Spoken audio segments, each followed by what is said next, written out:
우리의 행복은 어디에서 올까? 이 질문을 30년간 연구한 세계적인 행복 심리학자 서은국 교수님이십니다. 반갑습니다, 교수님. 교수님, 소개 좀 해주세요. 저는 연세대학교 심리학과에서 말씀해 주신 대로 행복이라고 하는 것을 아주 오랫동안 공부한 사람이면 제 첫인상 가지고는 맞추기 되게 어려우실 텐데 어쨌든 제 반평생 행복이라고 하는 주제를 가지고 공부를 했습니다. 아, 그렇습니까? 아니 이게 이제 뭔가 사실 행복을 오랫동안 연구하신다고 하면은 왠지 저희 그 선입견일 수 있어요. 뭔가 환한 미소, 긍정적인 에너지, 그리고 의상도 지금보다는 훨씬 밝은 뭔가 이런 느낌. 저희가 그려는 이미지가 있는데 교수님이 원래 재미는 반전이 있어요. 그래서 아, 재미는 있어요. 아니 그거는 확실해. 나는 좀 뭔가 교수님이 오니까 훨씬 더욱더 행복에 대해서 좀 관심이 가고. 뭔가 거짓말 안 하실 것 같아요. 아니 그 좀 그 여러 분야 중에 행복에 이렇게 관심을 갖게 된 계기가 있으십니까, 교수님은? 계기라기보다는 타이밍이에요. 제가 이 심리학에서도요, 이 행복이라고 하는 주제가 의외로 거기에 대한 연구를 시작한 지가 그렇게 오래되지 않아요. 네. 심리학이라고 하는 분야는 오랜 시간 동안 주로 인간의 부정적인 경험에 초점을 뒀어요. 불안, 스트레스 이런 거를 어떻게 없앨 수 있을까? 심리학자들도 많은 일반인과 마찬가지로 뭔가 잘못된 가정을 가지고 있었는데 그게 뭐였냐면 행복은 별게 아니라 인간의 이런 불행한 상태가 없어지면 보너스처럼 생기는 거야. 이렇게 생각을 했어요.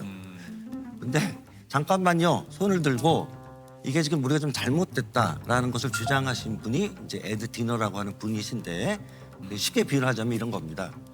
에어컨이 이런 더운 여름날 우리의 온도를 낮춰주고 시원하게 해주잖아요. 그런데 겨울에 추울 때 따뜻해지고 싶은데 에어컨을 끈다고 따뜻해지질 않잖아요. 에어컨이 아니라 겨울에 필요한 것은 난방기구예요. 그렇죠.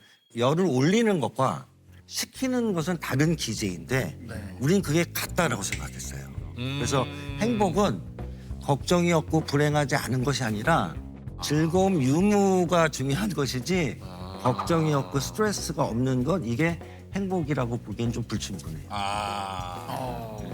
그러니까 불행을 없앤다고 행복이 커지는 것이 아니고 조금 관련이 있지만 근본적인 지금 근본적인 포인트는 아니에요. 포인트가 아니다. 예. 누구나 하루하루 좀 행복하게 살고 싶어. 그냥 평범하게 행복하게. 늘상 우리가 말을 하지만 도대체 어떻게 해야 행복한 삶을 살 수 있을지 한번 교수님께 한번 여쭤보도록 하겠습니다. 그런 사람마다 그 답은 다 다르다고 생각해요. 그죠. 그래서 같을 수 없죠. 그럼 핵심은 뭐냐면 우리가 주관적으로 내 개인적으로 느끼는 신체적, 정신적 즐거움의 합이에요. 내가 그걸 어디서 무엇을 하면서 느끼던 간에 이것이 자주 느끼는 사람이 행복한 사람이고 그렇지 않은 사람은 상대적으로 좀 덜 행복한 사람이죠. 행복의 조셉은 행복이 뭐라고 생각하세요? 저는 요즘에 제가 많이 스스로에게 던지는 메시지가 마음먹기 나름이라고 항상 생각을 하기 때문에 내 스스로가 행복하다고 선언을 해야 행복하다라고 저는 좀 생각을 하는 편입니다. 뭐 맞는 얘기예요. 마음먹기 나름이다. 근데 마음먹기 나름인 것도 있는데 또 원론적으로 생각하면은 꼭 그렇지만은 않아요. 조세님은 이 탁자를 보고 막 지금 너무 해피하세요? 사실 이걸 보고 해피하진 않고 교수님 보고 해피해. 그건 당연한 거고 어쨌든 아니, 교수님 보고 갑자기 막 너무 신이 나가지고 저는 근데 우리가 극단적으로 얘기 좀 몰아갑시다. 행복이 마음먹기에 따라서 달라지면 난 행복해지고 싶어. 난 이 탁자 보고 행복해. 이래야 돼요. 그런데 그렇진 않지. 뇌가 탁자를 보고 시계줄을 보고 막 해피한 뇌는 고장난대요. 뇌는 그렇겠네. 지금 무슨 뜻이냐면 예. 변별력 없이 아무 때나 감정을 느끼는 것은 또 내 마음이 마음대로 통제되는 감정을 가지고 있는 것은 감정 시스템이 고장나는 거예요. 그리고 불안할 땐 불안을 해야 되고 그건 느껴야 되는 거다 내가. 심지어 우울함도 우울할 때 느껴야 돼. 끊임없이 내가 그냥 난 행복해 한다고 행복해지는 게 아니다. 행복은 감정적인 거고 어떤 감정적인 경험은 우리의 의지 같은 것으로 탁탁 만들어지는 게 아니에요. 우리 어떤 뇌가 어떤 필요에 의해서 적절한 상황에서 적절한 감정을 만들어야 돼요. 예, 예. 가령 위험한 상황에서는 어떤 감정을 느껴야 될까요? 공포심을 느껴야 그렇죠. 돼요. 악어를 보면 공포심이 있어야 돼. 근데 잘못된 감정을 느끼면 악어를 봤는데 너무 귀여워. 이렇게 하면 어떻게 될까요? 왜 그런 사람이 지금 없을까요? 악어 배 안에 있어요 다. 악어한테 잡혀 먹어가지고. 다시 말하면 적절한 상황에서 감정이 딱딱 켜지는 게 중요해요. 이 감정을 주관하는 이 뇌라고 하는 친구는 우리 입장에서 보면 좀 아쉽지만 우리를 행복하게 만들어주는데 일말에 관심이 없어요. 그것을 위해서 디자인이 된 게 아니라 이런 생존과 이런 것의 확률을 높이도록 이 뇌가 돌아가요. 그러니까 마음 먹기에 따라 달아. 그러니까 내 스스로 의지를 다지고 뭔가 이 상황을 내 스스로 극복하기 위한 원동력이 될 수는 있으나 그렇죠. 그러나 이것을 현실을 부정하고 그렇죠. 모든 걸 다 긍정적으로 그렇진 할 수 않아요. 있어. 그건 아닌 거 봐요. 예, 그렇진 그럴 때, 않아요. 예, 이런 것이 좀 필요하다라는 얘기신 것 같아요. 아니 그 행복을 느끼는 개인차. 아까 이제 동생분의 얘기를 또 해주셨지만 이것도 좀 행복감을 느끼는 그 개인차들이 좀 있습니까? 있죠. 아주 큽니다. 그런 게 어떤 선천적인 기질이 우선은 굉장히 중요해요. 그래서 뭐 근데 지금 행복한 사람의 개인차 이런 질문을 하셨잖아요. 네. 그랬을 때는 이런 대표적으로 나오는 특성이 외향성이라고 하는 성격 기질이 행복과 확실히 관련이 있다라는 것이 한 연구가 아니라 수백 수천 편의 논문에서 반복적으로 나와요. 아, 외향적인 분들. 네네. 아, 외향적인 사람들이 행복한 이유는 결정적인 이유는 사람을 많이 만나서 그래요. 그렇지. 아유. 왜냐면 외부 활동이 훨씬 더 네네네네. 많고. 이 행복감은 언제 켜지느냐? 인간에게 제일 중요했던 자원이 등장했을 때 생존. 그거는 인간에게는 다른 사람이었거든요. 그랬을 때 사람을 만날 때 잘하고 있어 알려주기 위해서 이 전구가 켜져요. 호모사피엔스는 공통적으로 제일 재미있는 건 다른 사람이에요. 네. 그래서 근데 여기 오해 소지가 있을 수 있어서 저는 여기서 외향성을 칭송하는 게 아니에요. 예, 예. 이 성격이라고 하는 것은 외향성도 있고 여러 가지 성격들이 있잖아요. 그러면 세상에 가장 뭐랄까요 바보 같은 질문이 뭐냐면 어떤 성격이 좋습니까예요. 왜냐하면 성격이 다 있는 거는 각자 그 성격의 특성에 쓰임새가 있어요. 상황에 따라서. 조셉 씨는 밥 먹을 때 젓가락이 좋으세요? 수저가 좋으세요? 저는 개인적으로 젓가락을 질문 잘못했어.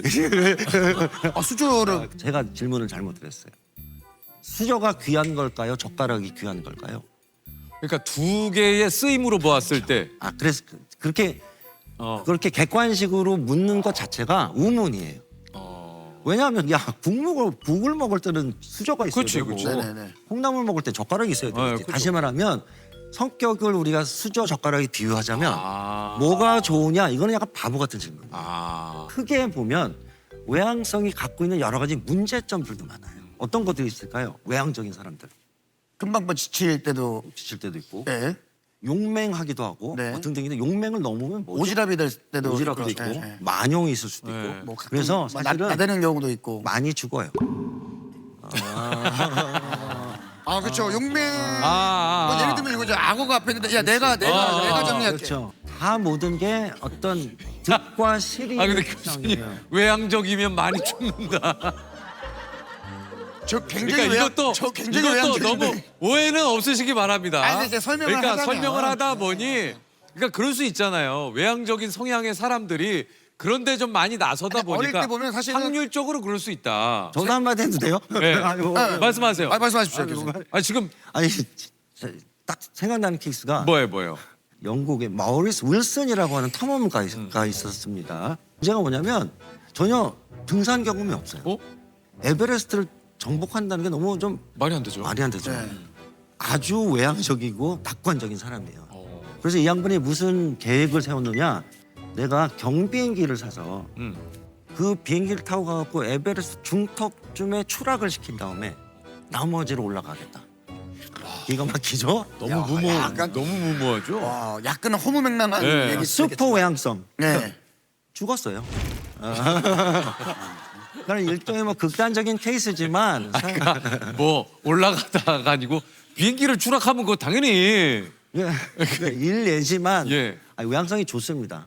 좋고 좋은데 많은 분들이 이제 성격에 대해서 갖고 있는 오해도 계세요.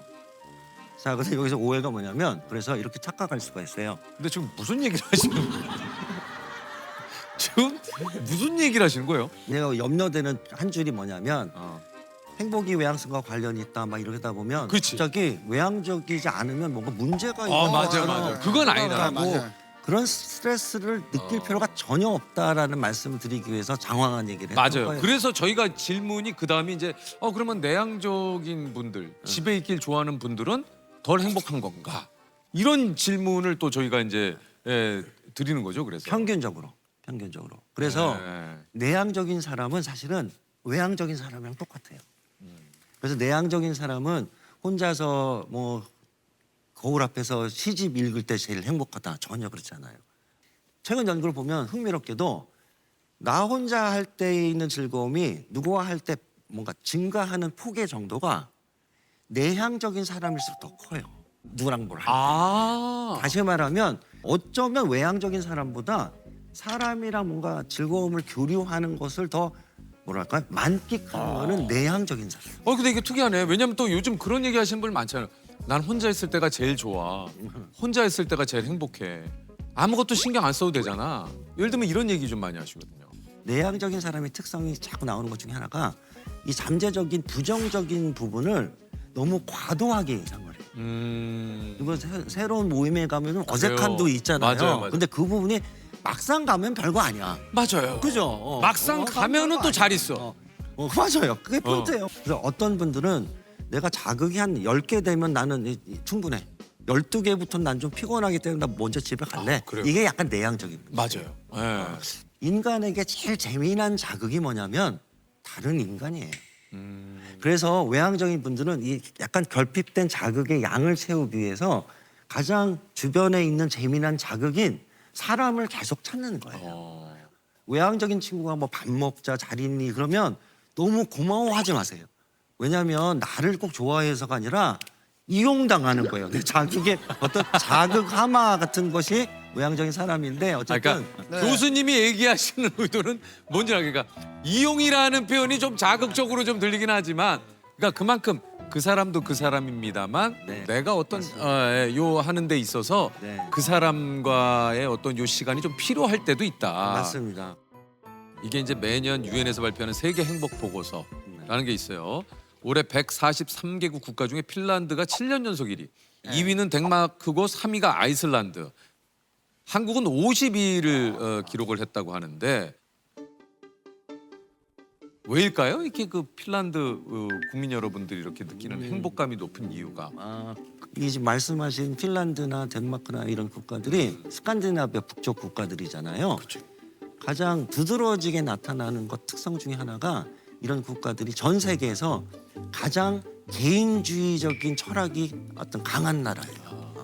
근데 이 개인주의라고 하는 거는 우리가 자칫 잘못 생각하면 자기 것만 챙기는 어떤 이기주의랑 혼돈할 수가 있는데 그게 아니라 개인주의는 뭐냐면 어떤 틀에다가 가둬가지고 이게 옳건 너희 건 다 틀렸어 이렇게 하는 게 아니라 너 각자의 생각이나 가치나 이런 것들을 철학을 존중하는 어떤 포용성을 얘기하는 것이거든요. 네. 근데 그렇지가 않고 야 인생은 일로 가는 거야. 이게 정답이야를 정해주고 이런 개인적인 취향은 다 자꾸 쓸어가지고 한 방향으로 몬다.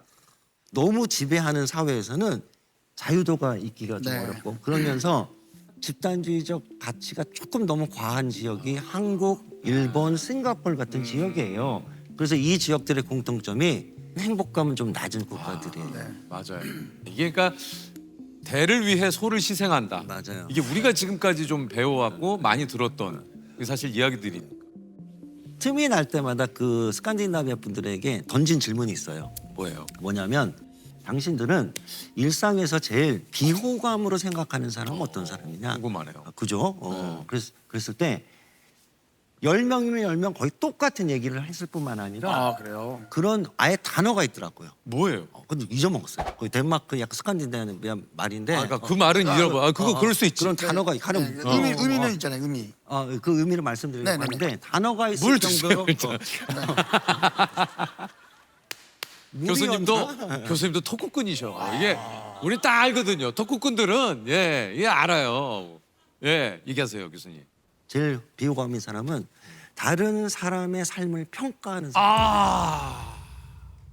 당신이나 잘 살고 어떻게 그걸 감히 평가하느냐. 뭐가 좋고 나쁘다가 다 그냥 틀릴 뿐이지 그걸 평가할 일이 아니야. 제일 싫어요. 그런데 어떻게 생각하면 이런 집단주의적 사회에서는 늘상 평가를 받는 늘 평가를 받죠. 평가받는 거 문제가 아니라 나도 모르게 계속해요.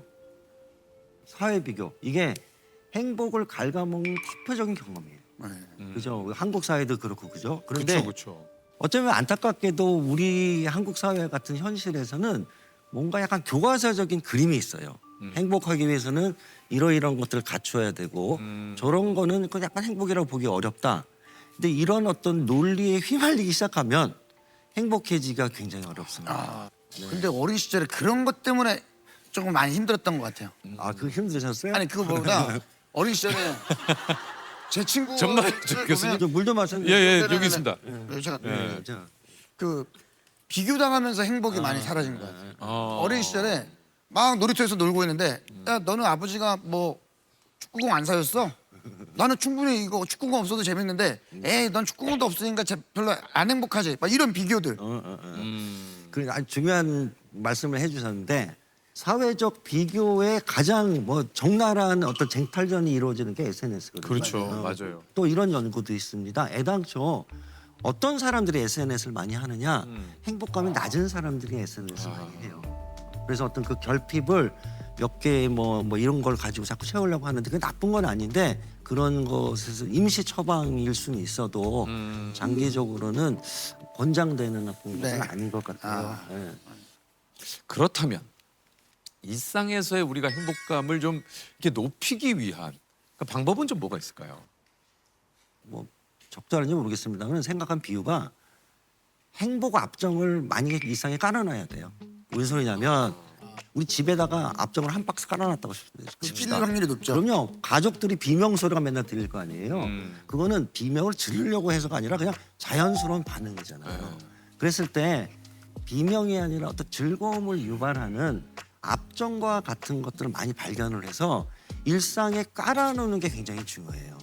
그 압정 중에 제일 중요한 거는 사람이에요. 좋은 사람. 사람과의 미묘한 관계인데 최근 연구들을 보면 의외로 우리가 절친이나 이런 사람들은 아니지만 일상에서 마주치는 전철에서 보고 편의점에서 가면 맨날 보는 종업원 이런 분들과의 미묘한 어떤 사회적 경험의 합이 그 사람의 행복감에 굉장히 중요한 영향을 준다는 있어요. 게 요새 논문들이 막 쏟아져 나와요. 있어요. 네, 교수님은 언제 가장 행복하다고 저요? 느끼십니까? 저는 세상의 음식은 두 가지밖에 없다고 생각하거든요. 평양냉면 대 나머지. 그래서 평양냉면이라고 하는 게 전 굉장히 소울푸드인데 미국에서는 사실 비슷하게도 하는 집이 없어요. 그리고 내가 아무리 내가 공부를 열심히 하고 뭐 여러 가지 학문적인 기회가 있다 한들 내가 냉면도 안 먹으면서까지 평생 여기서 살아야 되느냐? 아니다라는 생각이 좀 들었어요. 그래서 냉면 때문에 귀국을 하신 거예요? 약간 아. 행복은 즐거움의 강도가 아니라 빈도다. 특히 한국 사회는 우리는 어릴 때부터 너무 인생이 뭔가 좋은 일이 있으면 바뀌는 인생의 한 방이라고 생각하는 것 같아요. 인생은 어떤 한 컷 사진이 아니에요. 장원 급제하는 날 그 화려함이 인생을 정의하는 게 아니라 그 이후의 수많은 날들의 누적 이런 것들이 이제 굉장히 중요한데 얼마나 자주 즐거움 같은 것들을 느끼느냐라는 빈도가 훨씬 행복에 있어서는 중요해요. 결국 나에게 즐거움을 주고 의미가 있는 게 뭐냐를 발견하는 것이 자기에게 줄 수 있는 굉장히 중요한 자산이자 선물이에요.